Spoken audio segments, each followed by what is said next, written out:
Das sind Anna und Tom. Bald bekommen sie ihr erstes Kind. Sie wohnen in Gstaad im Berner Oberland. Das Berner Oberland ist bekannt für Eiger, Mönch und Jungfrau. Gstaad liegt inmitten der Berglandschaft.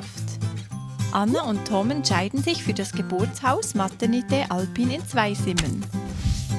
Das Spital Zweisimmen bietet nämlich seit 2015 keine Geburten mehr an. Mitten in der Nacht fahren Anna und Tom zum Geburtshaus. Zu ihrem Schreck ist es aber geschlossen.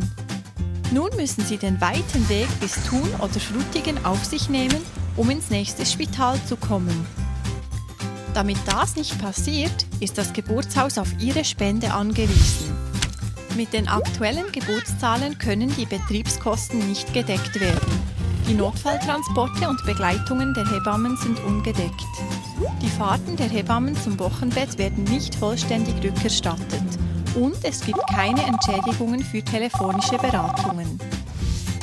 Ohne das Geburtshaus Maternité Alpin in Zweisimmen nimmt die Lebensqualität ab, junge Familien ziehen weg und das Fachpersonal wird der Region fehlen. Dank ihrer Spende können noch viele Familien wie Tom und Anna ihr Kind im Geburtshaus Maternité Alpin zur Welt bringen. Meine 2 Kinder sind im November 2017 und im Juli 2019 auf die Welt gekommen. Bei beiden konnte ich im Voraus die Schwangerschaftskontrollen im Geburtshaus machen. Dabei konnte ich gerade ein paar Hebammen von diesem tollen Team lernen kennen. Nach den Geburten konnte ich beide Mal das Wochenbett im Geburtshaus verbringen. Die paar Tage, an die denke ich sehr gerne zurück. Was mir auch sehr gepasst hat, ist das Einzelzimmer, das ich haben wo ich mir wirklich mit meiner Familie ein schönes Nestchen aufbauen in diesen Tagen. Ab und zu war ich mit der neuen Situation ein bisschen überfordert und dann konnte ich jederzeit eine diensthabende Hebamme rufen und die hat mir dann mein Kind einen Moment abgenommen, dass ich ein bisschen Ruhe für mich hatte. Wenn es das Geburtshaus mal nicht mehr geben sollte, dann geht die ganz wichtige 24/7-Anlaufstelle verloren, wo man jederzeit mit Fragen und Unsicherheiten anrufen oder vorbeigehen. Was mir persönlich sehr gut hat, ist die familiäre und warme Atmosphäre im Geburtshaus und dass der Rest der Familie so nahe bei mir sein konnte. Zudem bin ich wahnsinnig froh, dass ich mit Wehenabständen von 3 Minuten nur bis 2 Simmen musste und nicht doppelt so weit, wie das der Fall wäre, wenn ich in ein Spital gegangen wäre. Im Großen und Ganzen wäre es ein Verlust von einem grossen Stück Lebensqualität für die Region und ich persönlich fände es einfach wahnsinnig schade. Am Montagmorgen im September 2019 sind wir ins Spital Zweisimmen gefahren. Ich hatte einen geplanten Kaiserschnitt, weil unsere Tochter ist verkehrt im Bauch gelegen. Und dann war klar, dass ich eine normale Geburt gar nicht haben kann.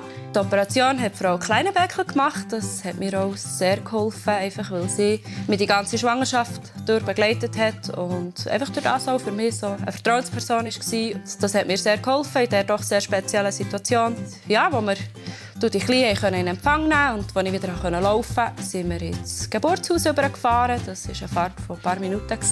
Die Zeit im Geburtshaus die haben wir wirklich sehr gut erlebt. Sie haben gut zu uns geschaut.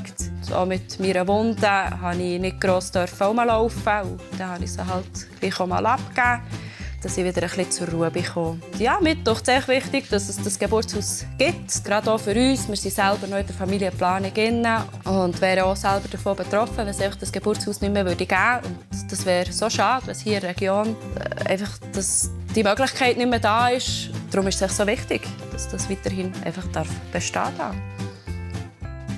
Ich hatte im März 2020 eine wunderbare Spontangeburt im Geburtshaus Zweisimmen. Wir wohnen sehr in den Bergen und haben 30 bis 40 Minuten Fahrt für bis auf Zweisimmen. Und wenn ich mir vorstelle, wir hätten bis auf Thun oder bis auf Frutigen fahren müssen, dann wäre unser Sohn höchstwahrscheinlich im Auto auf die Welt gekommen, weil es ist plötzlich alles sehr schnell gegangen bei uns.